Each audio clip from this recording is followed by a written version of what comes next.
सभी लोगों को भाई शुभ संध्या, गुड इवनिंग ऑल मेंबर। आप सभी का स्वागत है महेंद्र के ऑफिशियल यूट्यूब चैनल में और मैं राजीव सभी का वेलकम करता हूं। आज का सेशन बहुत कुछ लेके आया हूं आपके लिए। आपसे वादा करता हूं इस 40 मिनट्स के सेशन में आपको बहुत कुछ दे के जाऊंगा। तो भाई सभी लोगों को again good evening to all member. एक बार पहला काम करते हुए मैं डेली कहता हूँ, बस लिंक को कॉपी करो और जहाँ जहाँ जितने ग्रुप में आप जुड़े हो बस उस लिंक को वहाँ पे कॉपी कर दो और शेयर कर दो, ठीक है।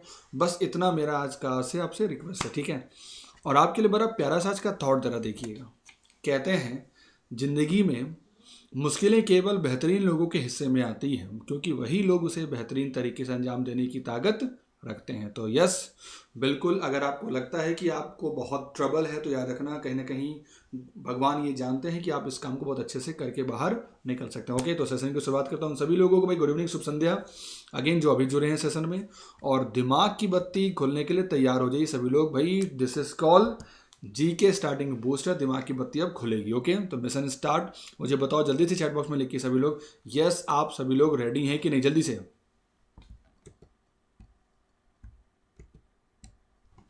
मुझे बताओ जल्दी से आप सभी लोग रेडी हैं कि नहीं।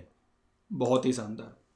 चलिए, तो ध्यान से क्वेश्चंस को देखना है, पढ़ना है और समझना है और याद रखना, घबराइएगा नहीं। आज कुछ एमसीक्यू भी मैं लेके आया हूँ और साथ में याद रखना आज कुछ स्टैटिक में हम सबमिट पे भी बात करेंगे, ठीक है। यानी आज के सेशन में दो सेगमेंट मैंने रखा, एक पहला हमारा एमसीक्यू चलेगा और दूसरा हमारा याद रखना हम लोग स्टैटिक में सबमिट पे बात करेंगे, ठीक है। ओके, तो रेडी सभी लोग। चलो, ये रहा पहला क्वेश्चन, ध्यान से जरा इसको देखिए और बनाइए।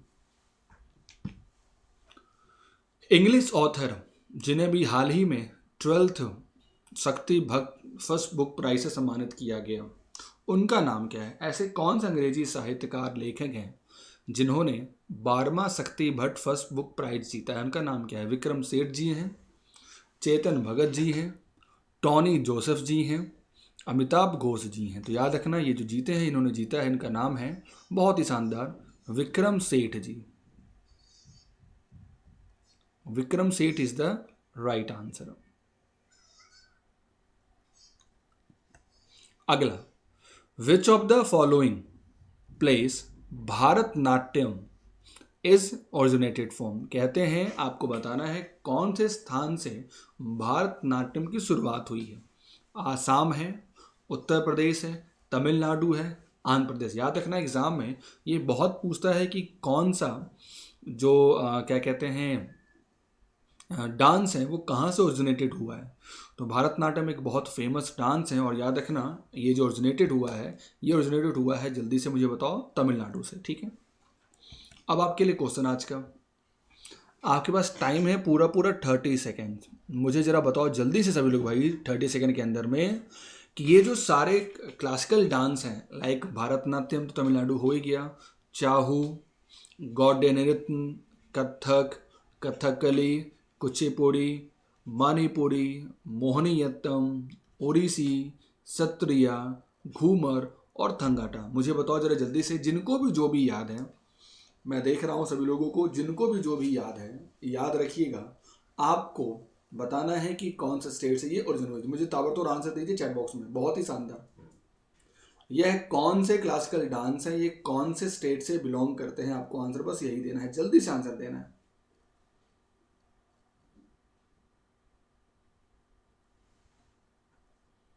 ओके, जिसको जो याद है, जिसको भी जो याद है, यानी कि यान माँ यार देखो यार, देख बहुत कमी लोग रहे हैं सेशन में, जरूर ताबड़तोड़ शेयर कर दो।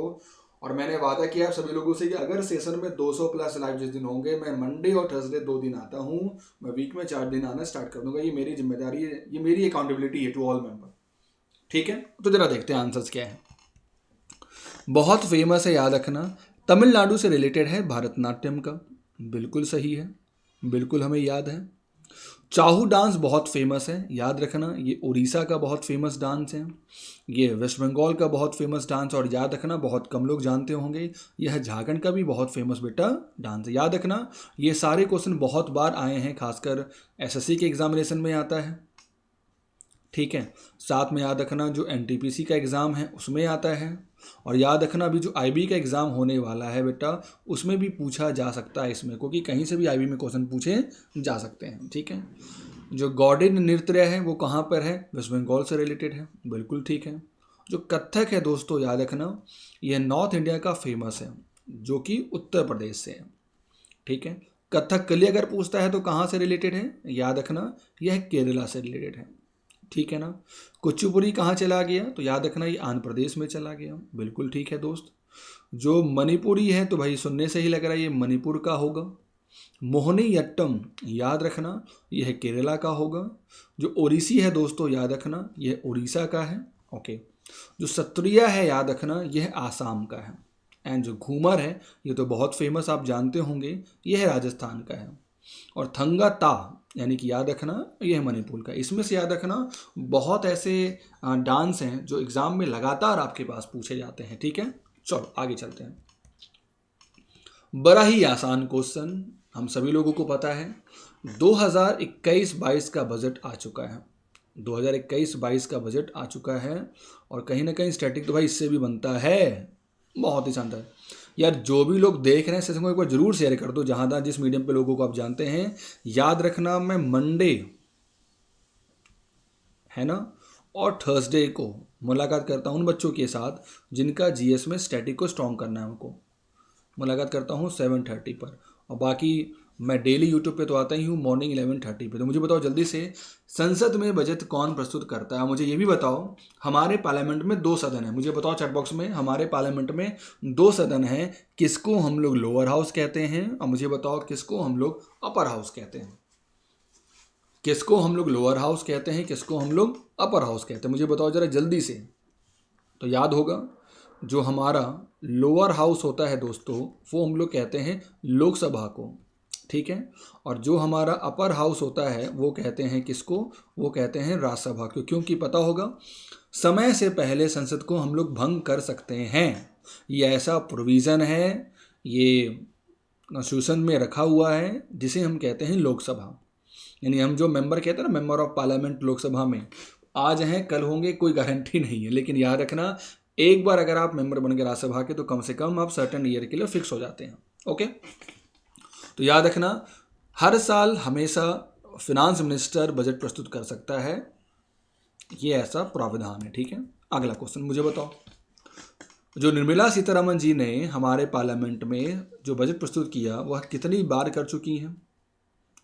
5, 1, 3, 4। और अगर मैं आपको बोलूं तो याद रखना जो बेटा मोरारजी देसाई हैं, याद रखना जो बेटा मोरारजी देसाई हैं, मोरारजी देसाई, याद रखना इनसे 2 डेटा बड़ा इंपॉर्टेंट है जो आपको याद रखना होगा। इन्होंने अपने बर्थडे में एक बार 64 में और 68 में बर्थडे में अपना बजट प्रस्तुत किया था। वेरी लकी मैन यार, बहुत ही फेमस हैं। और याद रखना इन्होंने ही सबसे ज़्यादा 14 टाइम्स बजट को प्रस्तुत किया था, मैक्सिमम टाइम, जिनका नाम है मोरारजी देसाई। और निर्मला सीतारमन जी ने कितनी बार किया है, तो भाई 3 बार ने किया। बहुत ही शानदार, वेरी गुड, बहुत ही शानदार जिन्होंने आंसर दिया, बहुत ही शानदार। अगला क्वेश्चन आपको बताना है कि भारत का पहला बजट किसने प्रस्तुत किया। जेम्स विल्सन साहब ने, जवाहरलाल नेहरू साहब ने, लॉर्ड माउंटेनमेन, सी राजगोपालचारी जी ने, या इनमें से कोई नहीं। तो यार जरा समझना, हमने एक सेशन लिया था बजट, उसमें बताया था आप लोगों को, जिन्होंने वो सेशन नहीं देखा जरूर देखिए जाके। मैंने बजट का डीपली पूरा सेशन लिया है, यूट्यूब पर ऑलरेडी है वो। जिनको नहीं पता है आप मेरा टेलीग्राम में लिंक मांगेंगे, मैं आपको आंसर वहाँ लिंक दे दूंगा। ठीक है, दुनिया में सबसे पहले 1733 में बजट के बारे में लोगों को बताया। ठीक है, उसके बाद हमारे देश में याद रखना बजट पहली बार आया 1860 में, और याद रखना 1869 में हमारे यहाँ बजट को जेम्स विल्सन साहब ने प्रस्तुत कर दिया। और अगर पूछता है कोई कि आज़ाद भारत का पहला बजट कब प्रस्तुत किया गया था, तो हम कहेंगे 1947 में आज़ाद भारत का जो पहला बजट था वह सन्मुखम चेट्टी साहब ने किया था।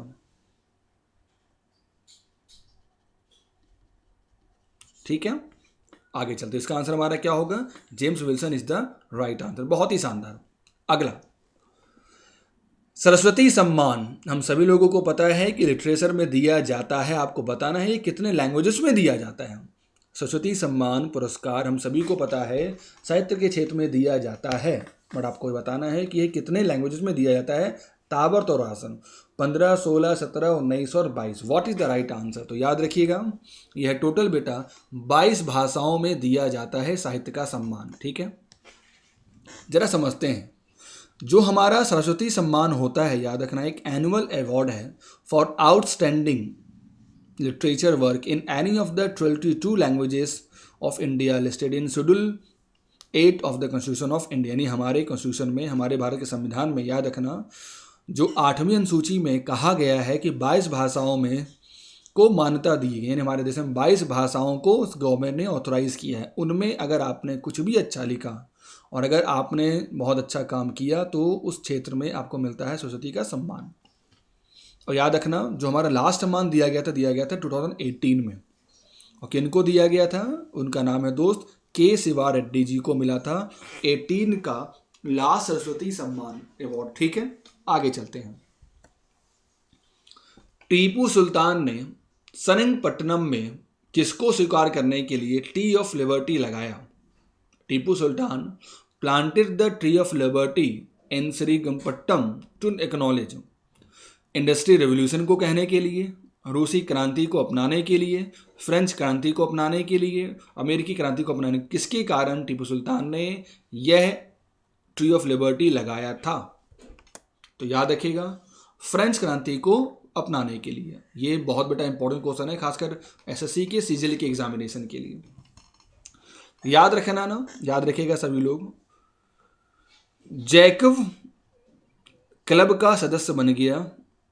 टीपू सुल्तान एक महान योद्धा थे, बिल्कुल पता है, जिनका जन्म नवंबर 1750 में हुआ था। उन्हें हम टाइगर ऑफ मैसूर के नाम से भी जाना जाता है। याद रखना, टीपू सुल्तान को हम टाइगर ऑफ मैसूर के नाम से भी जानते हैं। ओके, अगला, पाल घाट निम्नलिखित में से किस राज्यों से जोड़ता है? यानी जो पाल घाट जो सीमा है, ये कौन से दो राज्यों को जोड़ता है? गोवा और महाराष्ट्र, गोवा और महाराष्ट्र, या केरला या कर्नाटका, केरला एक कर्नाटका, या तमिलनाडु एंड केरला। यहाँ थोड़ा दोबारा हो गया typing, Mizoram and Manipur. What is the right answer? तो याद रखना, ये जो फेमस है, ये तमिलनाडु केरला के बीच से होकर गुजरने वाली, ठीक है, कहता है कि उत्तर की नीलगिरी पहाड़ियों और दक्षिण में अन्नाईमिल पहाड़ियों के बीच में यह पास तमिलनाडु को केरल से जोड़ता है। ओके, अगला, इनमें से कौन सा जल डमरू मध्य इंग्लिश चैनल को उत्तरी सागर से जोड़ता है? Which of the following state connect the English channel to the North Sea? State of Dover, Davis strait, Hudson strait, या बास स्ट्रेट? किनको जोड़ता है? बताओ मुझे जल्दी से आंसर। आज के क्वेश्चन याद रखना, इजी आपको नहीं लगेंगे, लेकिन याद रखना आगे हो सकता है तो इजी भी आएंगे, इसलिए पूरा सेशन आप लोग देखिएगा और अपने आप को इवेल्युएट करो कि हमारे स्टडी में परफॉर्मेंस दिन पे दिन कैसी हो रही है। हम लोग इजी टू हाई चलेंगे, हम लोग इजी टू बेटा हाई चलेंगे, ठीक है। तो याद रखना, स्टेट ऑफ डोवर के नाम से हम लोग जानते हैं। अगला, सबरागामुवा नृत्य, बड़ा यूनिक नेम है। सबरागामुवा एक डांस है, एक टिपिकल फॉर्म है। आपको बताना है is a typical dance form practice कहाँ पर इसकी प्रैक्टिस की जाती है? इंडिया में, भूटान में, म्यांमार में, या श्रीलंका में? Where is the answer? Sabaragamuwa नृत्य एक विशिष्ट नृत्य शैली है। इसे कौन से कंट्री में पार्टिसिपेट किया जाता है? इंडिया, भूटान, म्यांमार, या श्रीलंका? तो याद रखना, इसका जो आंसर बेटा होगा वो आंसर होगा श्रीलंका में। मुझे बताओ जरा जल्दी से चैट बॉक्स में, आपको श्रीलंका की 2 कैपिटल होती है, मुझे बताओ जल्दी से जरा, श्रीलंका की जो कैपिटल है उन दोनों का नाम क्या है? मुझे बताओ जरा जल्दी से, श्रीलंका की 2 कैपिटल है उनका नाम क्या है? तो याद रखना, जो सबरागमुवा डांस है एक टिपिकल डांस फॉर्म है जो बेसिकली श्रीलंका में फेमस है, और कहते हैं this dance is exclusively perform in Ratnapura. यह नृत्य जो है विशेष रूप से रत्नापुरा में किया जाता है। सम्मन के देवता की पूजा करने के लिए किया जाता है। गॉड सम्मन is a deity worship in Sri Lanka. भगवान सम्मन श्रीलंका में पूजे जाने वाले देवता हैं। याद रखना, भगवान सम्मन श्रीलंका में पूजे जाने वाले देवता हैं। आगे चलते हैं। Who among the following is also known as Deen Bandhu. बड़ा है फेमस है, किनको हम लोग दीन बंधु के नाम से जानते हैं?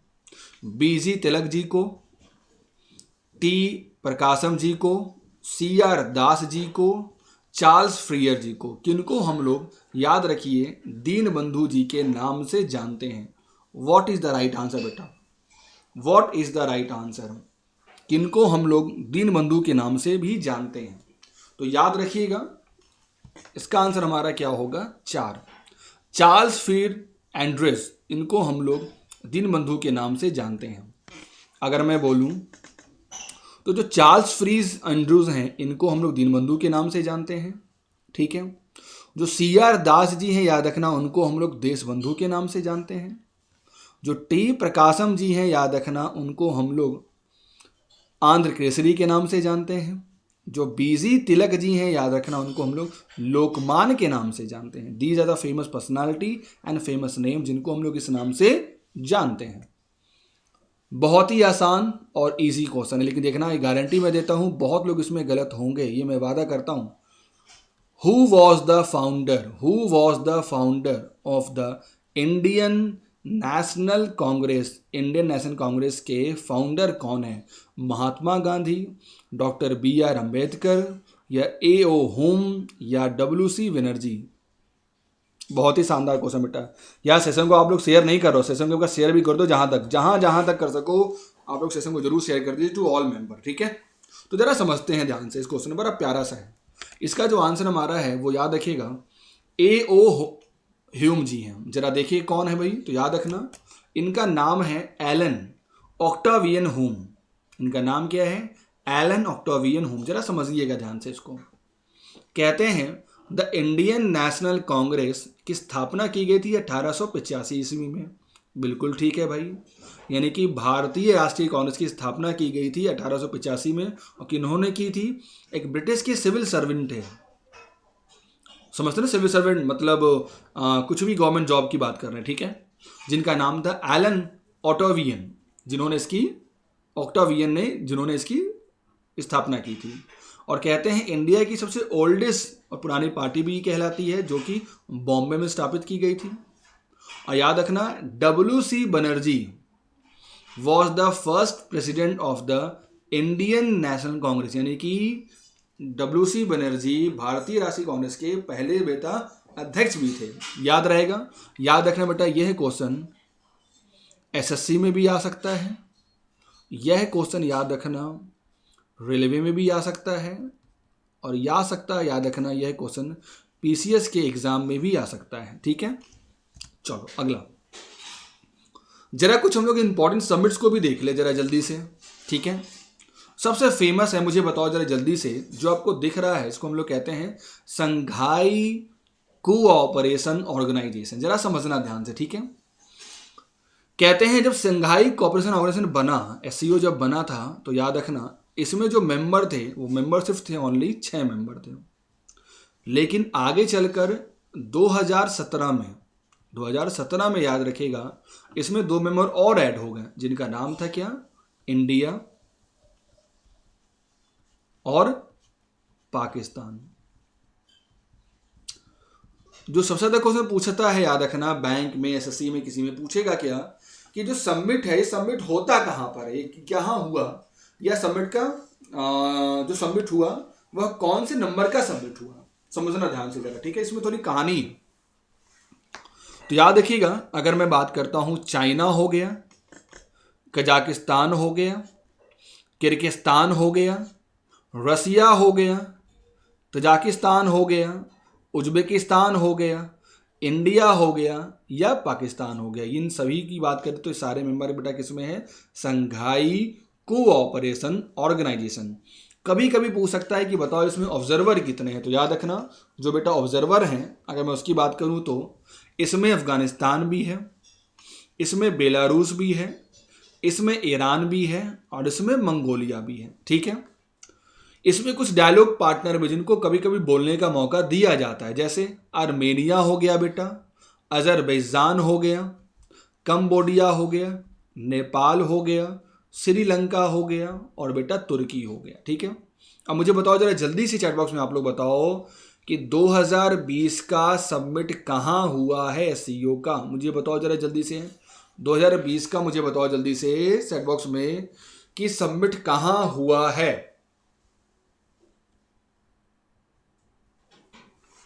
Yes, good. अगर मैं बात करता हूं China, India, Republic of Kazakhstan, Kyrgyzstan, Pakistan, Russia, Tajikistan and Uzbekistan, these are the SCO country जो टोटल 8 हैं। जरा समझते हैं इसके बारे में, थोड़ा सा डिटेल में जानते हैं। कहते हैं 1996 में बात हुई कि भाई कुछ ऐसा होना चाहिए और फाइनली एक्टिवेट हुआ 2003 में, और इसके बारे में चर्चा की जा रही है 15 जून 2001 से। याद रखिएगा इसकी जो फर्स्ट मीटिंग हुई थी दोस्त, इसकी जो फर्स्ट मीटिंग हुई थी वह चाइना में हुई थी। ठीक है, और कहते हैं it is very important, confuse मत होइएगा, जो व्लादिमीर नोरोव हैं वो याद रखिएगा वर्तमान में इसके भी क्या है, सेक्रेटरी जनरल हैं। और कहते हैं यूएसए ने अप्लाई किया था बट उनको रिजेक्ट कर दिया गया 2005 में। ओके, इसका पर्पस क्या है, आपस में सोशल सिक्योरिटी पे मिलके काम करना, आपस में व्यापार करना मेंबर स्टेट के बीच में।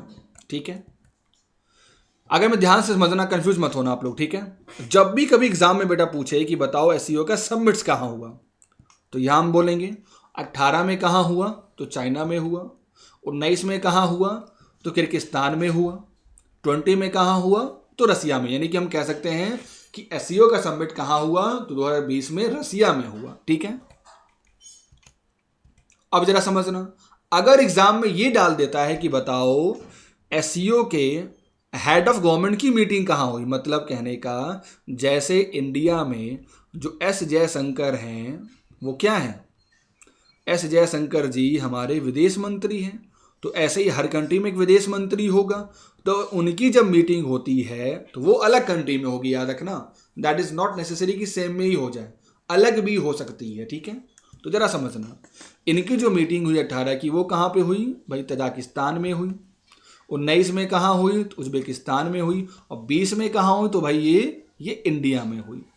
याद रहेगा, अगर कभी भी क्वेश्चन में लिखा रहेगा हेड ऑफ गवर्नमेंट की मीटिंग, तो आंसर में क्या कहेंगे, इंडिया, और इनको याद करेंगे। अगर मैं बोलूं तो दुशांबे, याद रखना तजाकिस्तान की कैपिटल है और सुमोनी वहां की क्या है बेटा, करेंसी है। उसी प्रकार उज्बेकिस्तान की जो कैपिटल है वो ताशकंद हो गया, और वहां पे करेंसी कौन चलती है बेटा, तो सोम चलती है। ओके, आगे मुझे बताओ जरा जल्दी से आप लोग चैट बॉक्स में कि G20 में टोटल कितने मेंबर हैं। मुझे बताओ जरा जल्दी से G20 में टोटल कितने मेंबर हैं। तो याद रखिएगा G20 में टोटल 19 कंट्री हैं और एक हमारा है यूरोपियन यूनियन। एक हमारा क्या है बेटा, यूरोपियन यूनियन। इस यूरोपियन यूनियन में याद रखिएगा टोटल बेटा 27 मेंबर हैं। कहते हैं दुनिया में जितनी भी कंट्रीज हैं उनका 80% ट्रेड इन्हीं से होता, मतलब दुनिया की 80% कंट्री, 80% जो ट्रेड व्यापार होता है वो इन्हीं G20 कंट्रियों से होता है। ठीक है, और याद रखना इसका जहां पर मीटिंग होगी वही इसका क्या होगा, सुल्तान कहलाएगा, वही इसका हेड कहलाएगा। तो याद रखिएगा किंग सलमान बिन अब्दुल अजीज अल सवाद, ये इसके हेड है। ये इसके क्या है बेटा, वर्तमान में याद रखना हेड है। इनका काम क्या है इस ग्रुप का, promotion of international financial stability, यानी विश्व में इकोनॉमी को बेहतर बनाना, स्टेबल करना इसका मेन काम है दोस्तों। ठीक है,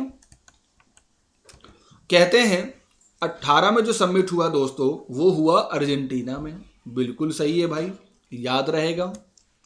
जो 19 की मीटिंग है मुझे बताओ, ये जापान में हुआ। तो मुझे बताओ जरा जल्दी से चैट बॉक्स में 20 की मीटिंग कहाँ हुई, मुझे बताओ जल्दी से जरा 21 की मीटिंग कहाँ हुई, और मुझे बताओ जरा जल्दी से कि 22 की मीटिंग कहाँ हुई, मुझे बताओ जरा जल्दी से कमेंट बॉक्स में। ताबड़तोड़ बैटिंग। गलती होने की कोई गुंजाइश नहीं है डियर, याद रखना, गलती होने की कोई गुंजाइश नहीं है। आपको बताना है 20, 21 और 22 का मीटिंग कहाँ हुआ है, मुझे बताओ जल्दी से चैट बॉक्स में। तो याद रखना, जो बेटा 20 की मीटिंग हुई है वो हुई है सऊदी अरेबिया में, ये सभी लोग जानते हैं, और ये इंपॉर्टेंट भी बहुत ज़्यादा है। दिस इज कॉल्ड VVI, ठीक है। जो 20 की मीटिंग हुई 21 की, वो होगी इस साल इटली में होगी। और याद रखना, जो 22 की मीटिंग होगी वो कहीं बाहर नहीं, वो हमारे देश भारत में मीटिंग होगी, ठीक है। अब मुझे बताओ जरा जल्दी से चैट बॉक्स में, जो दिख रहा है यह कौन सी कंट्री का ग्रुप है, जो दिख रहा है ये किसका ग्रुप है? क्या ये सार्क है? क्या ये सार्क है, मुझे बताओ, या क्या ये G8 है, मुझे बताओ जरा जल्दी से, क्या ये सार्क है कि क्या ये G8 है? तो याद रखना, ये सार्क है। ये क्या है भाई? सार्क नेशन है। अगर आपको याद होगा, हमारे देश में 2016 में एक उरी पर हमला हुआ था, कहते हैं उसके बाद कोई भी मीटिंग नहीं हुई, और इंडिया ने उस मीटिंग में अपने को विड्रॉ भी कर लिया था। इसमें कौन कौन है? अफगानिस्तान है, बांग्लादेश है, भूटान है, इंडिया है, मालदीव है, नेपाल है, पाकिस्तान है और श्रीलंका है। ओके, कहते हैं सार्क का ऑब्जेक्टिव जरा समझिए ध्यान से, ठीक है।